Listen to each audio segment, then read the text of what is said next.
Hello everyone, আমি চৈতালি। আর আজকে দুপুরবেলা আমাদের পাশের একটা বাড়িতে আমাদের বাড়ির সবাইকে নিমন্ত্রণ করেছিল। আর আমি যেহেতু বাড়িতে নাইটি পরি, তাই দুপুরবেলা স্নান করে আগে নাইটি পরে নিয়েছিলাম। আর পাশের বাড়ি যাবো বলে এখন আমাকে রেডি হতে হবে। তাই প্রথমেই আমি আগে আমার ড্রেসটাকে চেঞ্জ করে নিলাম। সিম্পল একটা কুর্তি পরে নিয়েছি।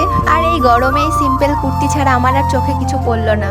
তো চলো এখন একটু হালকা করে সাজুগুজু করে নিই। আর প্রথমেই আমি আমার রুক্ষ শুষ্ক চুলগুলোকে অনেক কষ্টের ফলে আঁচড়ে নিই। তারপর পরে নিলাম একটা ছোট্ট কালো টিপ। আর এই টিপটাকে ভাবতে পারো আমার লাইফ পার্টনার, কারণ ও আমাকে খুব ভালোবাসে আর আমি ওকে খুব ভালোবাসি। ওকে ছাড়া আমি অপূর্ণ।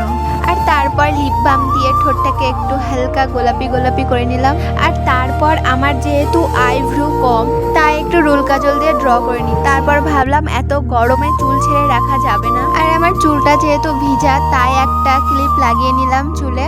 তো আমি এখন রেডি। আর একটা কথা, আমি কিন্তু মুখে কিছু লাগাইনি, কারণ আমি যে পরিমাণে ঘেমে যাই তাতে কিছু লাগালে সব ধুয়ে যেত। আর আমার এই সিম্পল সাজটা কেমন হয়েছে জানিও। সো টাটা, দেখা হচ্ছে নেক্সট